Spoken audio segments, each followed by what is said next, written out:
우리와 가까운 지역 이야기, 가려운 곳을 긁어드립니다. 네, 궁금증을 해소해드립니다. 여러분 안녕하십니까? 서경석입니다. 네, 안녕하세요. 김난영입니다. 자, 김난영 아나운서는 요즘 네. 가장 재미있는 일 어떤 거예요?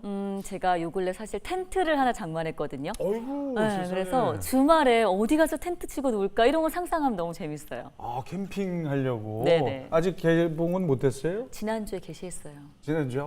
좋았겠다. 너무 좋아요. 더 큰 거 사지 않았을까. 잘하셨네요. 네. 저 같은 경우는 요즘 제 딸하고 네. 이 상상놀이를 즐깁니다. 아, 상상놀이면 뭘 상상하세요? 코로나19가 종식되고 마스크를 이제 벗게 되면 우리가 뭘 할 거냐. 어디를 제일 먼저 갈 거냐 이런 거 상상하면서 서로 얘기 주고받으면 이거 재밌어요. 얘기만 들어도 기분 좋아지네요. 그렇죠. 네. 우리 지역의 많은 문제들도 이 로그인을 통해서 다 사라지는 상상을 하면서 설레는 마음으로 오늘 로그인 시작해 보겠습니다. 먼저 잘 알려지지 않았지만 의미 있고 눈길도 가는 지역 뉴스를 짚어봐야죠. 네, 그렇습니다. 전국에 흩어진 LG 헬로비전 기자 60여 명이 선정하는 한 줄 클릭 시작하겠습니다.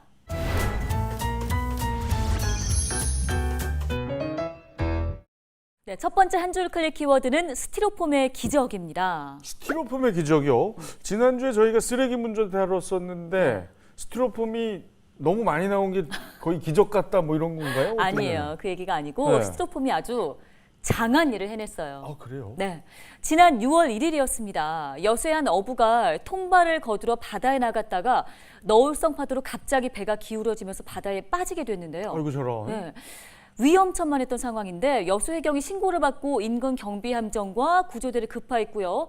어선을 발견했는데 근데 안에 보니까 승선원이 없는 거예요. 엔진 시동만 켜져 있고 이거 실족사했을 수 있겠다. 실족한 상황인가라고 추적을 하고 있던 도중 바다에서 뭔가를 발견하게 됩니다. 바로 어부 A씨가 바다 부유물인 스티로폼을 잡고 구조를 기다리고 있었습니다. 세상에. 네. 스티로폼 덕에 그러면 살 수 있었던 그렇죠. 거네요. 천만다행입니다. 네, 어부는 무사히 구조됐고요. 약간의 저체온증만 있을 뿐 건강 상태는 아주 양호하다고 합니다. 자, 두 번째 한 줄 클릭 키워드 만나볼게요. 비행 분석 숑. 분석 숑이요? 비행 분석 숑. 숑이요. 네, 노래인 것 같은데 노래 숑? 숑. 감이 참 좋으시단 말이에요. 비행 청소년들의 그 애환을 분석한 노래. 그건 땡 아니에요. 아니에요? 뭐예요? 노래는 맞긴 한데 인천시가 환경의 날을 맞아서 만든 노래입니다. 인기 애니메이션 뽀로로와 협업해서 제작된 비행 분석 숑. 분리배출의 기본 원칙이잖아요. 네. 비우기, 헹구기, 아하. 분리하기, 섞지 않기 이걸 노래로 만들어서 네. 아이들이 쉽고 재미있게 자원 순환을 이해하고 실천할 수 있도록 돕기 위해 기획됐습니다. 그렇군요. 하나만 좀 수정할게요. 네. 숑이 아니라 송이겠죠. 송. 예. 비행 분석 숑. 아이들이 원래 시오빠를 시오를 이렇게 하잖아요. 아 진짜? 그럼요. 그렇게 피해갈 거야? 축하해요. 네. 아무튼 비행 분석송 뽀통령 뽀로로인 만큼 이 노래가 많이 불러져서 전 국민 모두가 올바른 분리수거에 동참해 주기를 바랍니다. 네. 자, 마지막 한 줄 클릭 키워드 만나보겠습니다. 무료 운동화예요. 어디서 운동을 무료로 줍니까? 그렇죠. 바로 학교에서 모든 학생들에게 운동화가 무료라고 합니다. 그 학교 아이들 정말 좋겠습니다. 네, 부산에서요. 신발을 제조하는 소공인들이 장학회를 결성했는데요. 학생들에게 운동화를 무료로 나눠주게 됐습니다. 오늘 11일에요. 부산 진구에 있는 개성중학교에 기부된다고 하는데요. 소상공인 조합원에서는 이제 브랜드 제품만 선호하던 학생들이 처음으로 이제 지역민들이 제작한 운동화를 신어보는 기회다 보니까 제품에 만족할 경우 재구매로 이어지는 선순환의 효과도 기대하고 있다고 합니다. 정말 좋은 일 하십니다. 네. 네. 학생들도 그 유명 브랜드 못지않게 이 운동화를 참 값진 운동화로 여길 거라고 믿어 의심치 않습니다. 네, 자, 지금까지 한 줄 클릭이었습니다.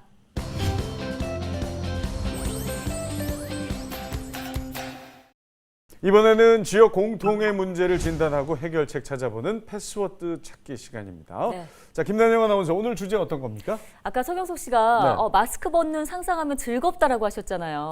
오늘 주제 마스크예요? 아니에요. 아니에요? 백신. 백신. 네. 많은 지금 분들 기다리시는 소식이죠. 맞아요. 점점 접종하는 인구가 확대되고 있다는 반가운 소식이 들리고 있죠. 그렇습니다.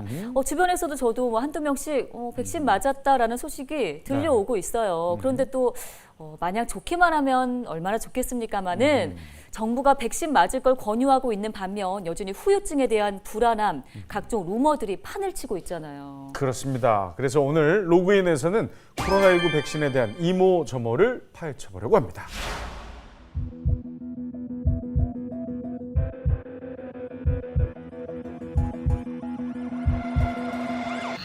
여러 사례가 있긴 한데 그래도 부작용 때문에 좀 맞는 게 꺼려지긴 하죠. 체질이 다 다르니까 부작용이 어디에서 나올지는 모르는 거잖아요.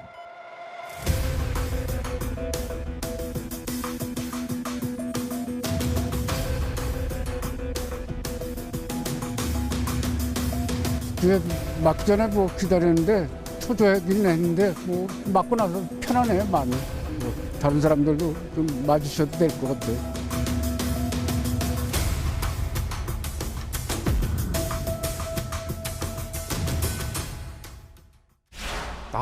대부분 백신에 대한 반가움이 큰 것 같습니다. 네.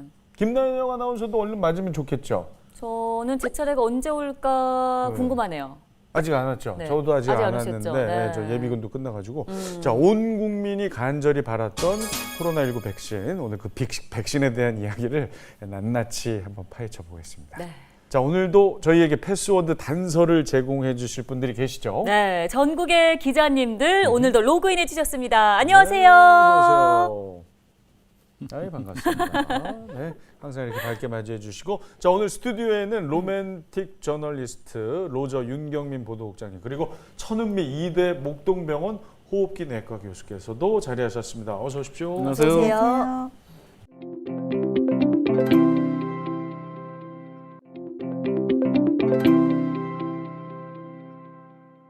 어느덧 코로나19가 시작된 지 벌써 1년 반이 지났습니다. 전 세계적으로 일단 뭐 좋은 소식들이 계속 들리고 있어요. 하지만 우리 국내 확진자 계속 500~600명대를 왔다 갔다 하는 추세, 그렇습니다. 안심할 수는 없습니다. 네. 아직까지는. 자, 윤 국장님, 전 네. 세계 현황 일단 좀 짚어주시죠. 네, 중국에서 시작된 코로나 바이러스가 전 세계를 강타해서 지금 1년 반 정도 지났는데 전 세계에서 누적 확진자 수가 무려 1억 7,300만 명에 이르고 있습니다. 그리고 목숨을 잃은 사람이요 370만 명이나 됩니다. 6월 8일 하루에 신규 확진자 발생을 살펴보니까 인도에서는 11만 명이 넘게 확진이 됐고 브라질이 그 뒤를 이어서 3만 9천 명, 콜롬비아가 2만 4천여 명, 그리고 아르헨티나가 1만 6천여 명, 미국이 좀 가라앉았어요. 5천 명대 수준, 1만 명에서 5천 명대 수준으로 내려앉았고 올림픽 게임을 앞둔 일본이 2천여 명, 우리가 이제 400명대에서 600명대 이렇게 왔다 갔다 하고 있습니다. 네. 사실 우리가 이제 누적 확진자가요 14만 명대거든요. 그러니까 인도에서 뭐 30만, 40만 명이 나오는 수준이니까 우리가 지금까지는 선방했다 이렇게까지는 이야기를 할 수가 있겠죠. 그래도 끝까지 안심하지 말고 방역 수칙 지켜야 되겠습니다. 네, 그러면 지금 곳곳이 다 이제 상황이 좋지 않은 건 마찬가지인데 지구상에서 가장 심각한 나라 지금 통계가 나온 게 있나요? 그렇죠. 인도죠. 인도가요. 한때 하루에 40만 명씩이나 확진자가 나오던 날이 있었어요. 아까 제가 11만 명대라고 말씀을 드렸는데요. 하루에. 그래서 겐지스강이 그냥 시신으로 넘쳐나고 있다. 예, 강에다가 시신을 버리고 강가에 버리고 화장터가 모자라가지고 그래서 들개들이요. 그 시신을 훼손하는 장면이 영상으로 찍혀가지고 소셜 미디어에 돌아다니는 그런 비극적인 상황이 계속 연출이 되고 있는 나라가 바로 인도가 되겠습니다. 네, 정말 저 충격입니다. 같은 시간에 지금 지구 한쪽에서는 그런 일이 지금 또 벌어지고 네. 있는 거예요. 어쨌든 우리 모두가 지금 안심할 수는 없는데, 자, 전 세계 그 백신 접종 현황 어떻습니까, 교수님? 네, 이제 정말 백신이 1년 만에 개발이 될 줄은 정말 몰랐습니다. 그런데 정말 빠르게 백신 개발이 됐고 이제 백신을 접종한 지도 거의 6개월 이상 됐습니다. 가장 전 세계적으로 백신 접종이 빨리 되고 많이 된 나라가 이스라엘입니다. 이스라엘은 지금 70% 이상이 1회 접종이 끝났고 감염자가 10%가 되기 때문에 80%가 거의 백신 접종의 효과를 갖고 있고 2차 접종도 60%가 넘었기 때문에 70% 우리가 말하는 소위 집단 면역이 된 상태라서 확진자가 최근에 한 자리 숫자입니다. 예, 뭐 5명, 7명도 나오는 정도고 이제 마스크를 다 벗고 실내에서도 마스크를 벗되 학교 내에서만 이제 마스크를 착용하는 정말 일상생활로 복귀를 했고요. 미국 같은 경우도 뭐 지금 거의 5천 명대로 줄었기 때문에 확진자 수가 미국도 지금 50% 이상이 1차 접종 끝냈고 2차 접종도 40%가 넘었기 때문에 거의 60% 가까이는 이제 백신 면역을 갖고 있는 거죠. 그리고 영국도 마찬가지고 유럽도 지금 기본적으로 대부분 나라가 한 40% 정도는 1차 접종을 완료를 했습니다. 거기에 비하면 이제 국내는 조금 늦게 시작을 했지만 우리나라도 지금 20% 가까이를 이제 이번 달에 완료를 할 생각이고 국내에서의 접종 비율도 지금 급속도로 높아지고 있습니다. 그러니까 우리 상황을 좀 더 자세히 좀 여쭤보면 75세 이상부터 접종을 시작했죠. 네. 그리고 얼마 전에 60세 이상 접종도 시작됐고요. 맞습니다. 네. 한 100일이 넘은 것 같습니다. 네, 네. 그럼 우리 전체 인구 중에 어느 정도가 진행이 된 겁니까? 지금 우리나라는 이제 처음엔 한 자릿수였지만 최근에 지금 어제로 따지면 한 16.5% 정도가 1차 접종을 했고요. 그다음에 4.5%가 2차 접종을 완료했고 전체 1, 2차를 합하면 1,000만 명이 넘었습니다. 네. 그러니까 정부의 목표는 상반기에 2천만 명 이상의 접종을 이제 완료를 할 생각이고 지금대로 이제 예약하신 접종률을 그대로 접종을 한다면은 충분히 달성이 가능하고요. 또 더 좋은 것은 우리가 3분기가 되면 모더나 백신이 지금 2천만 명분 정도가 우리가 확보를 했는데 국내에서 위탁 생산을 하기 때문에 저는 그 점에 굉장히 기대를 걸고 있습니다. 그러면 네. 7월, 8월 이내에 전 국민이 한 번쯤은 백신 접종을 하지 않을까. 그러면 정부가 말한 대로의 그 집단 면역에 가까울 정도로 접종이 가능할 거라고 기대합니다. 네. 그리고 좀 특이한 상황이 최근 그 젊은이들 사이에서 선풍적 인기를 끌었던 얀센이라는 네. 백신. 네. 네, 맞아요. 제 주변에도 예약한 사람이 있는데 아무래도 이제 한 번에 딱 맞으면 끝나니까 그거에 대한 부담이 좀 덜한 것 같아요, 교수님. 실제 그렇습니까? 그렇습니다. 백신이 다른 백신들은 뭐 아스트라제네카는 12주 간격, 모더나 같은 경우는 4주, 화이자는 3주이기 때문에 최소한 한 달 간격이 필요한데 네. 얀센은 딱 1회 접종 후에 2주가 지나면 이제 우리가 면역이 됐다고 생각을 하죠. 그러다 보니까 젊은 층들이 나는 언제쯤 맞을 수 있을까 굉장히 시간이 좀 많이 기다릴 거라고 생각했는데 일부에서 이제 접종이 가능하니까 거의 대부분 거의 16시간 만에 다 접종이 완료됐을 정도로 네. 예약률이 높아졌습니다. 그러니까 한 번에 끝나는 거면 혹시 그 약효가 좀 다르거나 이런 건 없습니까? 좀 그러진 떨어지고? 않고요. 네. 얀센 자체가 개발이 될 때 1회 접종으로 개발이 됐고 임상 연구에서도 3상에서 한 67% 예방률이 있는데요. 그 리얼월드 실제 상황에서는 77%까지 예방률이 있고 또 얀센이 하나 더 좋은 점은 우리가 변이에 굉장히 효과가 있어요. 그래서 이 임상 연구가 시행될 때 남아공이랑 브라질에서 임상 연구를 했고 두 곳에서 전부 60% 이상의 예방률을 갖고 있기 때문에 그런 좋은 점도 있습니다. 또 하나는 희귀혈전 문제가 이제 아데노바이러스 전달체 백신이라 예. 아스트라제네카와 같은 희귀혈전 문제가 있는데 100만 명 중에 한 3명 정도로 지금 빈도가 나오기 때문에 아스트라제네카에 비해서는 희귀혈전 빈도가 낮은 점도 많은 분들이 좀 이렇게 백신을 맞고 싶어하는 이유가 아닐까 생각합니다. 네. 자, 그럼 이제 효과는 그렇다 치는데 그렇다고 또 마냥 좋아할 수만은 없는 게 전국적으로 적지 않은 지금 후유증 의심 사례가 네. 속출하고 있어요. 네, 저도 이제 뉴스에서 보도해드린 바가 있는데 백신을 맞았는데 양성 판정이 된 거예요. 확진자가 된 거죠. 그래서 이게 이른바 저희가 찾아보니 돌파 감염이라고 부르더라고요. 전국적으로 지금 떠들썩한 상황이에요. 돌파 감염. 예, 저도 이제 뉴스에서 처음 들은 단어였거든요. 돌파 감염. 그 전남 지역 그때 취재를 했었던 송효창 기자가 연결돼 있습니다. 들어보겠습니다. 송효창 기자 나와 있나요? 네, 안녕하십니까. 까면 깔수록 매력이 팡팡 터지는 양파 같은 남자입니다. 호남의 깔매 기자라고 불러주시면 될 것 같고요. 송효창입니다. 반갑습니다. 저희 선배님 중에 요즘 골프 하시는 최홍님 선배 좀 많이 다니시죠. 반갑습니다. 네. 네, 반갑습니다. 양파 기자. 자, 그 얼마 전에 전남에서 그 돌파 감염 의심 사례가 있었다면서요? 네, 일단은 뭐 돌파 감염이라고 보시기에는 사실은 좀 거리가 있을 수는 있는데요. 사실 먼저 돌파 감염을 좀 먼저 정의를 좀 살펴보면 보통 백신을 정해진 횟수만큼 맞은 다음에 뭐 간격대로 모두 맞고 항체가 형성이 되는 14일이 지난 뒤에 감염이 됐을 경우에 돌파 감염이라고 합니다. 하지만 이번 같은 경우는 이제 순천의 한 요양병원 보호사가 확진 판정을 받은 사례인데요. 2차 접종까지 마쳤지만 열흘이 조금 지난 시기에 이렇게 감염이 확정이 됐습니다. 그렇다 보니까 이제 돌파 감염이라고 보기는 조금 어려운 상황인 것 같습니다. 그런가 하면 백신 맞고 또 숨진 경찰관 소식도 보도해드린 바 있는데요. 자, 송유찬 기자, 이 소식은 어떤 얘기인가요? 네, 이제 전남 경찰청 소속 A 경감인데요. 50대입니다. 코로나19 백신이 아스트라제네카를 접종을 한 게 4월 30일이었고요. 1차 접종 후에 이제 메스꺼움, 그다음에 두통, 오한 등의 좀 증상을 겪었다고 합니다. A 경감이 의료진의 권고대로 6시간 간격으로 타이레놀까지 복용을 했는데 그러고 나서 좀 증세가 호전되는 듯 했다고 합니다. 하지만 이후에 이제 A 경감이 평소대로 출근을 좀 했었는데 5월 12일경이죠. 곡성의 한 지역에서 쓰러진 채 발견이 돼서 광주의 모 대학병원으로 옮겨졌습니다. 즉시 이제 혈전이 발생을 해서 혈관을 인위적으로 좀 넓히는 스텐스 시술을 좀 받았다고 하는데요. 하지만 결국 기능이 완전히 회복되지 않아서 지난 5월 16일 날 오후 7시 10분경에 사망한 것으로 나타났습니다. 이게 참 안타깝습니다. 자, 이런 후유증 사례들, 정 교수님, 의학적으로는 어떻게 보십니까?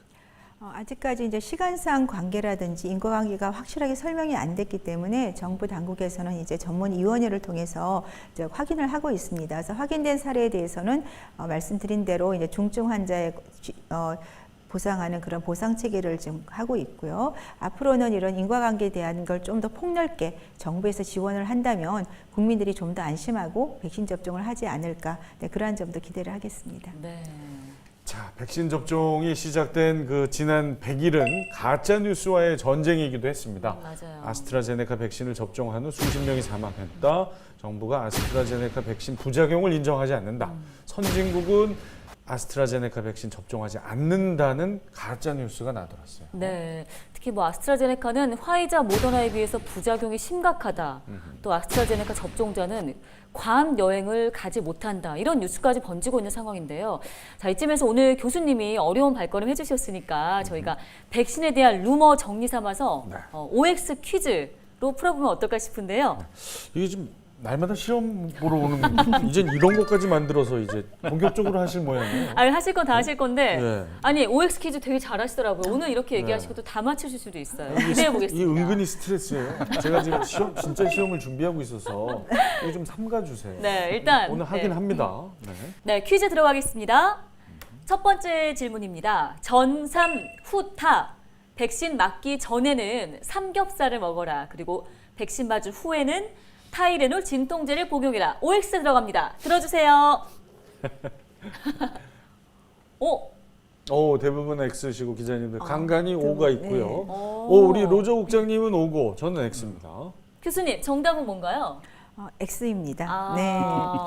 왜냐하면 이게 과학적인 근거가 없죠. 예, 그리고 이제 삼겹살은 아마도 이제 체력 보강을 위해서 먹어라, 이제 그런 어떤 생각이신 것 네. 같고, 그 타이레놀을 복용하는 거는 그러니까 어떤 증상이 너무 심할 때 복용을 할 수는 있습니다. 그런데 그거를 전후에 무조건 복용해라, 그거는 맞진 않아요. 특히나 타이레놀 너무 많이 복용하시게 되면 간에 독성도 있기 때문에 꼭 증상이 있을 때만 복용하는 것이 좋습니다. 제가 팁 하나 드리면요, 삼겹살이 들어가잖아요. 그건 다 대부분 민간요법이에요. 네. 영양 보충 우리 할머니가 권하는 이야기. 그러니까 몸에는 좋습니다. 하지만 의학적인 근거는 없다는 거죠. 그래서 반드시 삼겹살이 그 지문에 나오잖아요. 대부분 X예요. 두 번째 질문 죄송합니다. 준비되셨어요? 네. 자, 알레르기가 있다면 미리 약을 복용하는 게 좋다. OX 들어갑니다. 들어주세요. 알레르기가 있다면 미리 약을 복용하는 게 좋다. 이거는 좀 나뉘네요. 반반이고요, 기자님들. 우리 국장님하고 저는 지금 통일됐습니다. X. 네. 교수님, 정답은요?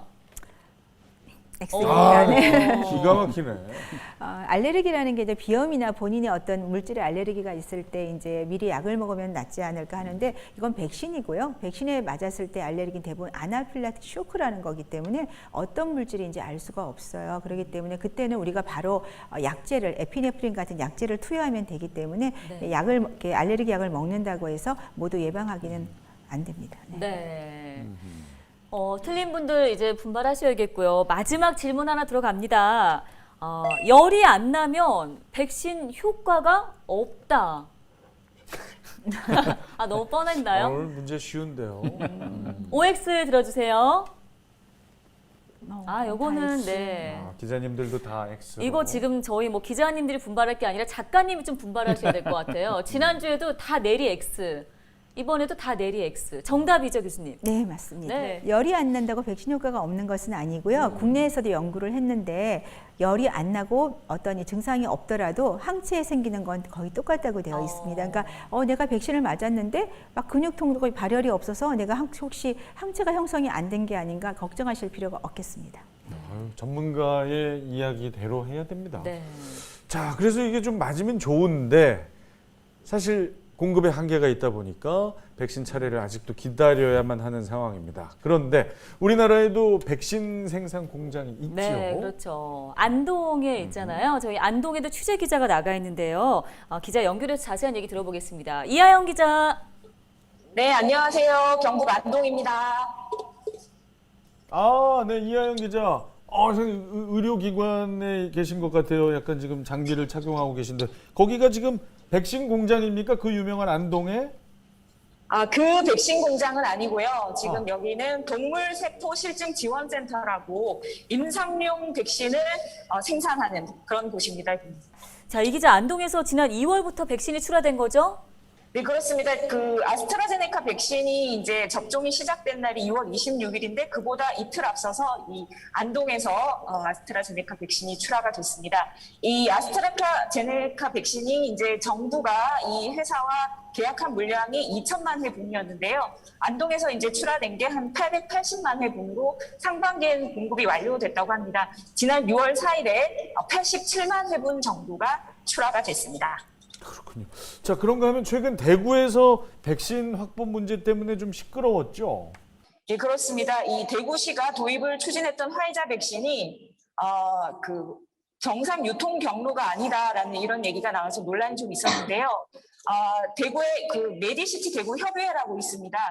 이곳이 이제 의료진들로 구성된 민간 단체인데 이곳에서 이제 선의로 그 백신 공급을 주도해 왔다가 결국 정상 유통 경로가 아니라서 논란을 좀 빚었는데 대구시와 이제 시민들의 입장이 좀 다른 게 대구시는 선의로 했는데 뭐 그 정도는 너무 왜곡되게 판단을 하고 있다 이렇게 얘기를 하시고 시민들은 그래도 너무 사기극에 휘말린 것이 아닌가 이런 얘기가 나오고 있는 상황입니다. 자, 그런가 하면은 이건 또 무슨 일입니까? 타이레놀 진통제 품귀 현장이라고요? 이것도 좀 기자를 연결해서 들어볼게요. 약국 앞에 나와 있는데요. 김영민 기자. 네, 잘 들립니다. 반갑습니다. 지금 계신 곳 약국 앞인 것 같은데요. 예, 맞습니다. 저는 지금 경남의 약국 밀집 지역에 있는 한 약국에 나와 있습니다. 인터넷에서 이제 타이레놀이 구할 수 없다, 타이레놀 품귀 현상이다 이런 루머들이 돌아서 제가 한번 오늘 직접 확인하러 약국에 와봤습니다. 그래요? 그러면 저 들어가서 혹시 약사님하고 인터뷰도 가능할까요? 네, 쉽지는 않겠지만 제가 한번 시도해 보겠습니다. 쉽지 않다고 하셨는데 준비를 하고 계셨어요. 안녕하세요. 네, 반갑습니다. 안녕하세요. 안녕하세요. 네, 안녕하십니까. 자, 현재 상황이 어떻습니까, 약사님? 네, 5월 말부터 코로나 백신 접종을 시작하고 있는데요.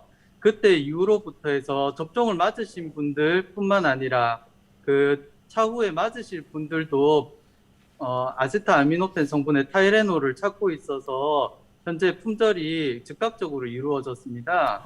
그뿐만 아니라 얀센에서 생산하는 타이레놀이 지금 생산하는 양이 수요량을 따라가지 못해서 품절이 계속 지속적으로 이루어질 것 같습니다. 네.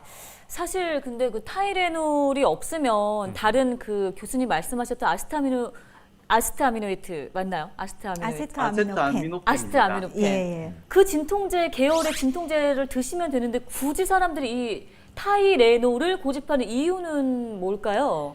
백신 맞는 것 자체가 불안하시잖아요. 네. 그렇기 때문에 익숙하고 광고를 많이 한 타이레놀을 선호하시는 경향이 큰 것 같아요. 그렇지만 지금 현재 아세트아미노펜 성분의 제품이 70여 개가 생산되고 있습니다.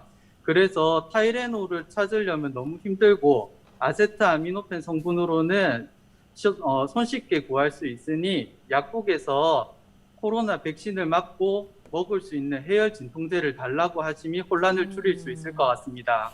야, 그 타이레놀만 고집하는군요, 소비자가. 네, 맞습니다. 아세트 아미노펜. 아세토아미노펜.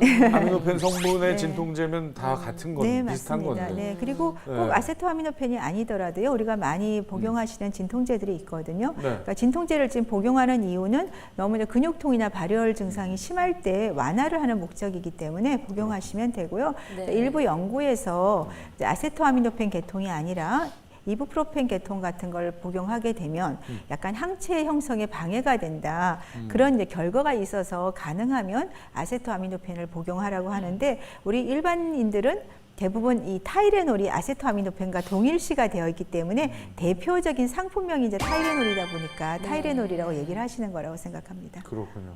그 지금은 제가 안 하고 있습니다만 예전에 모델했던 흥보린. 그건 어디 계열입니까? 그건? 맞습니다. 그거는 약간 좀 아까 말씀드린 아세토아미노펜 계통은 아니지만 네, 증상이 있을 때는 복용하셔도 저는 큰 차이가 없다고 생각합니다.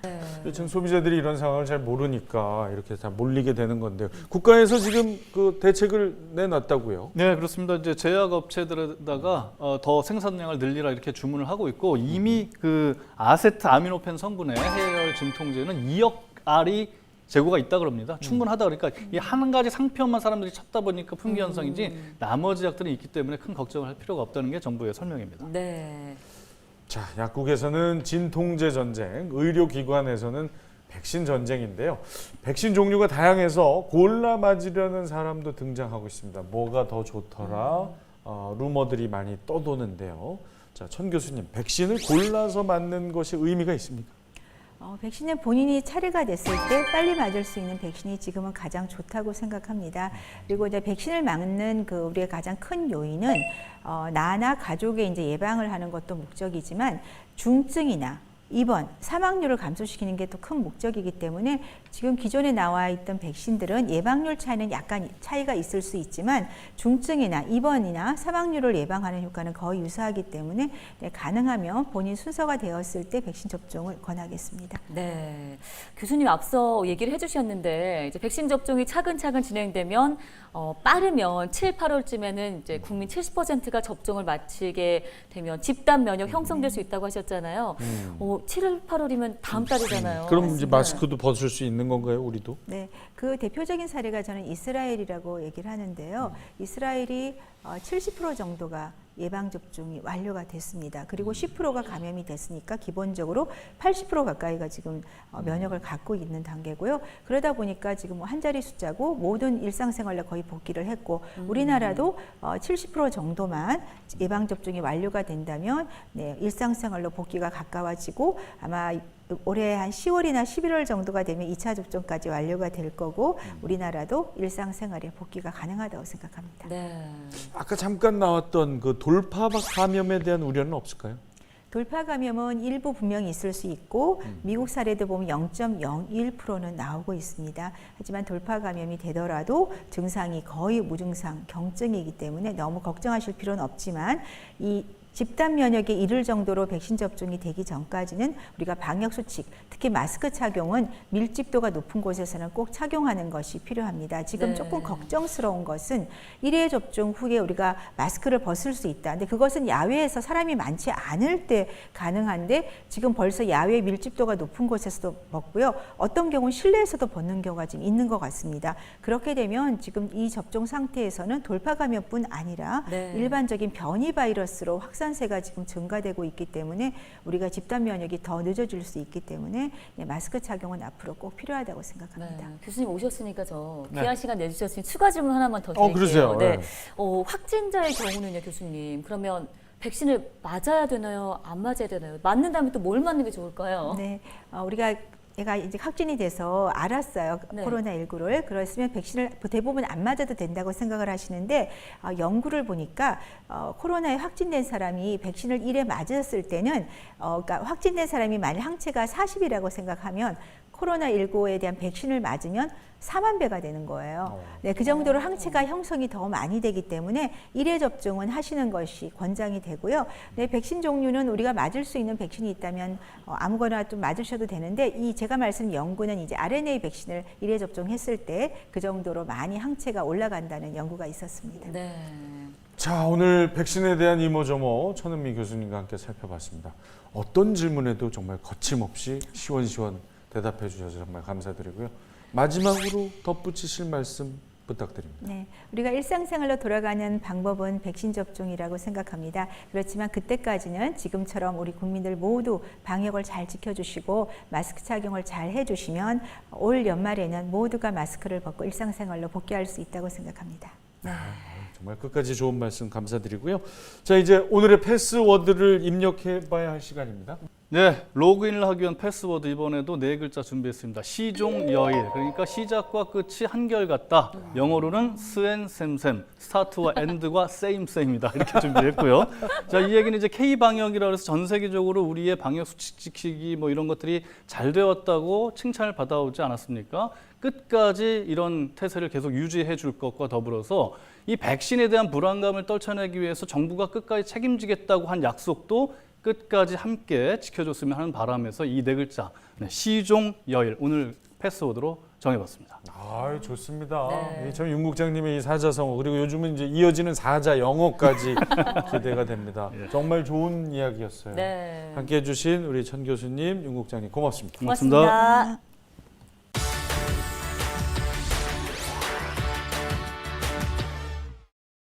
전국의 핫플레이스를 찾아 동네가 뜬다 시작합니다. 네. 저기 김나연 아나운서 이게 네.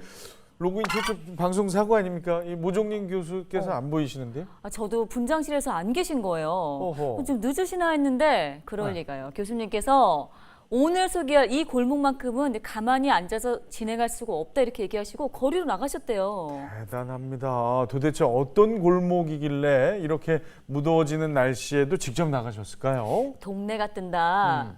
1회부터 꾸준히 얘기 나왔던 그 골목. 아, 네, 저의 20대 추억이 가득한 곳. 우리 김 아나운서가 좀 놀았던 그곳. 네. 네, 바로 용산구 이태원동의 경리단길입니다. 드디어 올 것이 올 거야 말았네요. 자, 동네가 뜬다 해서 1회 해리단길, 2회 목리단길, 3회 양리단길, 리단길만 이제 3회 연속을 진행하면서 경리단길이 참 보통의 길이 아니었구나 짐작을 했거든요. 그렇습니다. 모종인 교수님이 특별히 경리단길만은 내가 꼭 짚고 넘어가자 하셔가지고요. 오늘 동뜬에서도 야심차게 준비했습니다.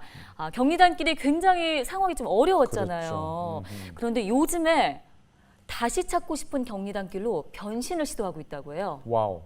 자, 경리단길 저도 참 좋아했던 골목입니다. 지금 꽤 안 가본 지가 됐는데 어떤 모습인지 궁금합니다. 리단길의 원조 경리단길 영상으로 만나보시죠. 서울 도심 한복판. 전국적으로 리단길 열풍을 이끌어온 원조골목 경리단길. 한 3, 4년 전부터 젠트리피케이션 문제 때문에 다른 상권들이 막 이렇게 부상하면서 밀려서 퇴색되고 있는 거리이기도 하고요. 2015년 정도가 피크인 거죠. 그러면 2016년 되면 다른 골목상권보다 먼저 젠트리피케이션 현상이 나타납니다. 17년, 18년 되면 다 끝났다. 그런데 썰물처럼 사람들이 빠져나간 골목에 다시 한번 봄이 오나 봅니다. 경리단길에 대형 자본이 들어온 거는 잠깐이고요. 지금은 굉장히 작은 가게들이 각자의 매력을 찾아가고 있고요. 업무시설, 주거시설, 상업시설이 모여있는 직주락 일체 도시로 가야지만 머물고 싶은 동네가 되는 거예요.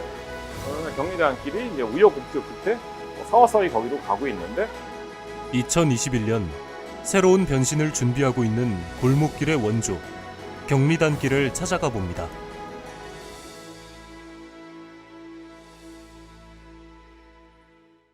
6호선 녹사평역에서 도보로 6분 거리. 동네 초입에 옛 육군 중앙 경리단이 자리 잡은 경리단길입니다. 비슷비슷한 프랜차이즈 매장이 자리한 도심 번화가와 달리 이곳은 좁은 골목 사이로 개성 있는 가게들이 모이면서 입소문을 타기 시작했습니다. 젊은 창업가들이 또 아티스트들이 경리단길에 모여서 그들의 좀 놀라운 에너지와 열정을 쏟아부었던 그 특유의 젊은 문화가 정착이 돼서 유명해졌던 게 이제 경리단길이고요. 최근 2호점을 낸 이 가게에서도 경리단만의 매력을 쉽게 찾아볼 수 있습니다. 디자이너가 직접 아파트 앞 빈 상가를 복합 문화공간으로 재탄생시켰는데요. 평소 보기 힘든 해외 생활용품들을 구경하는 재미가 쏠쏠합니다. 가게 옆에는 브런치 카페도 운영 중인데요. 슈퍼마켓과 식당, 베이커리를 한 곳에서 즐길 수 있는 것이 이 가게의 포인트. 이제는 인근 아파트 주민뿐만 아니라 멀리서도 사람들이 찾아오는 경리단길의 새로운 명소가 됐습니다. 서울의 한복판, 최신 유행을 주도하는 골목이지만 가끔은 시골 읍내 같은 사람 사는 냄새가 물씬 나는 경리단길의 모습들. 이 특유의 골목 분위기를 만든 건 바로 젊은 사장님들입니다. 최근 한 드라마에선 이태원 상권을 무대로 창업에 도전하는 청년들의 모습이 큰 인기를 끌었죠. 3년 전 경리단길 상권이 한창 어려울 때 과감하게 창업을 선택한 양혜진 씨. 그녀 역시 경리단 클래스를 꿈꾸며 브런치 카페를 열었습니다. 브런치라는 게 단순히 음식만이 아닌 것 같아요. 이제 공간도 굉장히 중요하고 또 거기서 나오는 이제 그런 에너지 이런 것도 굉장히 크다고 생각이 들거든요. 음식과 따뜻한 뭐 커피 그리고 이제 편안하게 만들 여유 있는 공간까지 같이 있으면 치유, 힐링 뭐 이런 것도 되는 것 같고. 이곳의 대표 메뉴는 버섯 위에 술안을 올린 머쉬룸 베네딕트. 한입 베어물 때마다 느껴지는 쫀득쫀득한 식감이 일품인데요. 비록 테이블 5개가 전부인 작은 매장이지만 이곳에서만 맛볼 수 있는 특제 메뉴와 휴일 아침 같은 휴식을 선물하고 싶다는 사장님의 공간 철학까지. 역시 맛집은 그냥 되는 게 아닌가 봅니다. 손님분들이 오시면 음식이랑 공간이랑 바라보는 뷰랑 너무 다 찰떡궁합이라고. 걷다가 잠깐 편안하게 들어와서 먹는 이제 좀 건강한 한 끼, 막 커피 이렇게만 있으면 또 다시 일상으로 복귀하기 전에 좀 편안한 마음의 힐링이 되지 않을까 싶어서 많이 와주시면 감사할 것 같아요. 휴식 같은 브런치를 맛봤다면 다음은 든든하게 고기로 배를 채울 차례입니다. 가게 한켠 가득히 쌓여있는 장작부터 심상치 않습니다. 쉴 새 없이 돌아가는 화로 사이로 훈연 작업이 한창입니다. 8년 전 경리단길에서 첫 BBQ 메뉴를 선보인 김지원 대표. 경리단을 넘어 서울과 부산 등 국내 유수의 백화점 5곳에 입점을 마쳤습니다. 사실 백화점에 진출한 미국식 바베큐 식당은 저희가 최초로 알고 있습니다. 매출적인 부분은 물론 굉장히 도움이 많이 되고 있습니다. 그런 부분들은 당연하지만 사업으로 바라보고 있는 게 아니라 이 바베큐 문화가 전국적으로 좀 알려지는 데 있어서 가장 큰 역할을 해주고 있는 게 백화점인 것 같다는 생각을 굉장히 많이 해요. 20대를 지나 30대 중반에 이르기까지 국내 외식업계에서 주목받는 대표로 성장했지만 그는 여전히 경리단길에 자유분방했던 초창기 에너지가 그립습니다. 사실 경리단길이 지리적으로나 정말 재밌는 요소들이 굉장히 많은 곳이에요. 거주하시는 분들 그리고 입점해 계신 분들이 굉장히 특색 있는 분들이 많으시거든요. 예전보다도 훨씬 더 경리단길이 그 이상으로 성장할 수 있다라고 진심으로 믿고 있습니다. 이번엔 뉴욕 브루클린 분위기가 물씬 풍기는 경리단길의 수제 맥주 1번지를 찾았습니다. 맥주 맛이 쓰다는 말은 들어봤어도 시다는 말 들어보셨나요? 한번 맛보면 두고두고 생각난다는 사워 맥주가 이 집의 자랑입니다. 총 하면 한 50가지 이상은 되는 것 같아요. 그러니까 그냥 맥주만 파는 게 아니라 문화를 하나를 만들어보자라고 해서 시작을 한 건데 요즘에는 그런 게 좀 많이 적어진 것 같아서 다 같이 일어나가지고 좀 북적북적 했으면 좋겠어요. 늘 북적였던 이곳도 코로나19가 덮치면서 가게 운영에 빨간불이 켜졌는데요. 이미 경리단길은 코로나19 이전부터 뜨는 가게들을 중심으로 건물 임대료가 치솟으면서 빈 가게가 속출하는 일명 젠트리피케이션 현상으로 몸살을 앓았습니다. 한때 이태원과 경리단길 일대에서 식당 7개를 운영했던 홍석천 씨. 이태원 외식업계의 성공 신화로 불렸지만 현재 모든 가게를 접었습니다. 전반적인 조건들이 굉장히 많이 빠르게 변화를 했기 때문에 거기에 제가 몸이 아프니까 이게 이제 제가 견딜 수가 없겠더라고요. 그래서 이제 좀 정리가 들어가기 시작했고 마지막 정리할 때는 조금 건물주님 월세를 조금 깎아주셨으면 버틸 수 있었는데 예, 이제 그런 게 잘 협의가 안 돼서 이곳 경리단길에서 다시 한번 자신의 가게를 열고 싶다는 홍석천 씨. 워낙에 요즘 세대들은 트렌드에 민감해서 굉장히 많은 노력을 해야 될 거라고 생각을 하고 예술 활동을 하고 있는 지역 주민들끼리 단단하게 뭉쳐서 끊임없이 노력을 하면 또다시 경리단길의 어떤 전성기가 다시 오지 않을까? 경리단길 활성화에 대한 기대감은 홍석천 씨뿐만 아닙니다. 전문가와 주민들이 힘을 합쳐 소규모 도시재생 사업에 나선 건데요. 젠트리피케이션이나 여러 가지 이유로 비어가는 것들이 안타까웠고 그럼 이 공간에서 우리가 무엇을 해볼 수 있을까라는 고민을 하다가 빈 공간들을 좀 쉽게 간단하게 바꾸어서 향유를 하자. 경리단길은 도시재생도 특별합니다.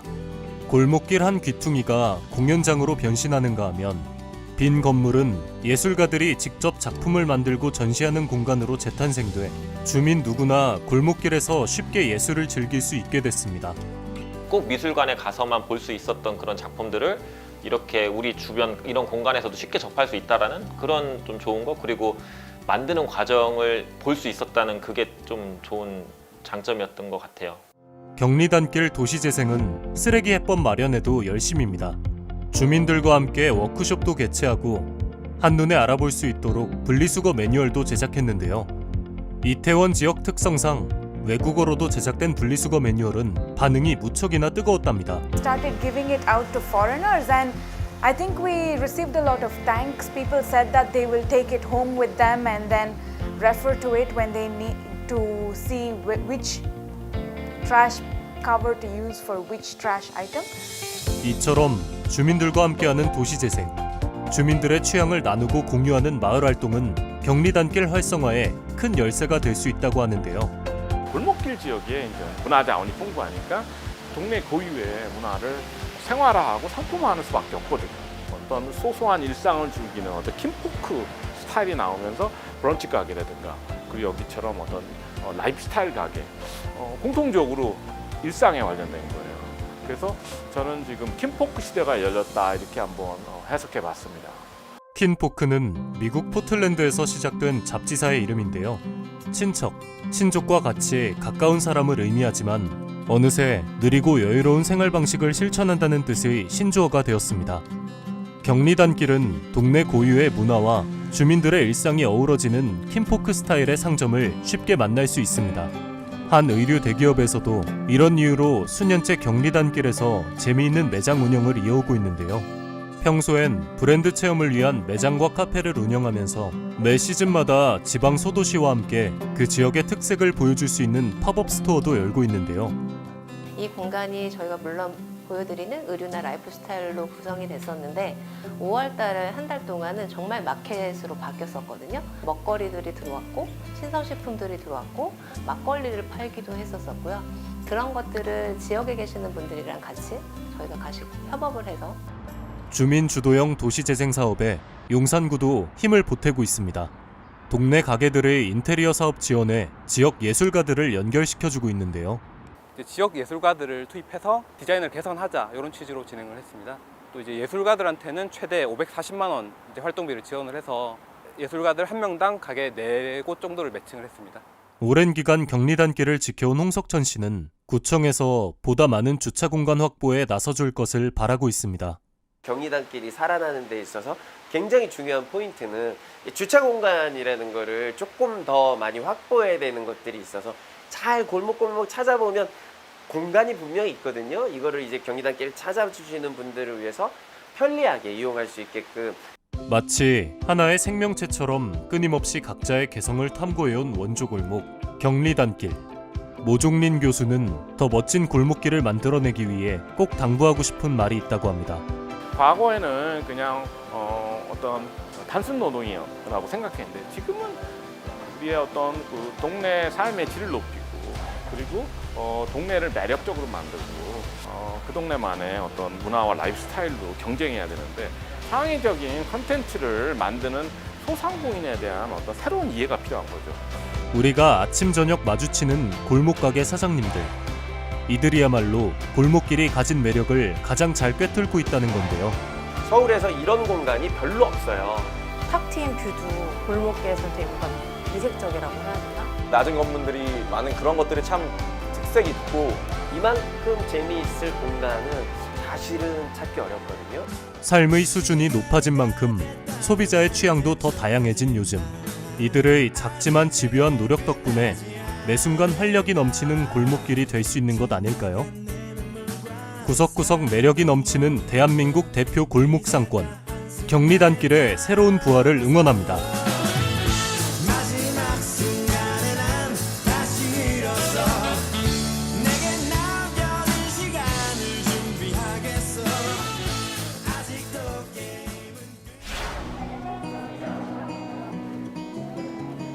어르신들 한 분 한 분 건강하게 예방 접종 마칠 수 있도록 우리가 최선을 다해서 이렇게 도조를 해드리고 있습니다.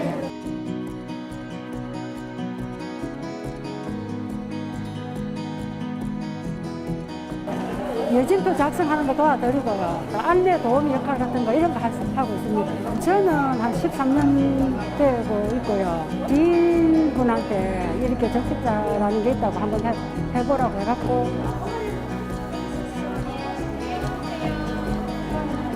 어머니 이름 잘 혈압약 다른 예방접종 주사 맞으신 거 있으세요? 좋지요.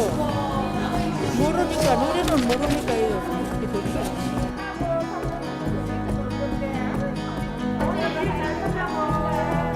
똑같지만 어르신들 오셔갖고 고생한다, 우리들 때문에 욕 본다고 막 수고한다 이렇게 할 때가 제일 부족해요.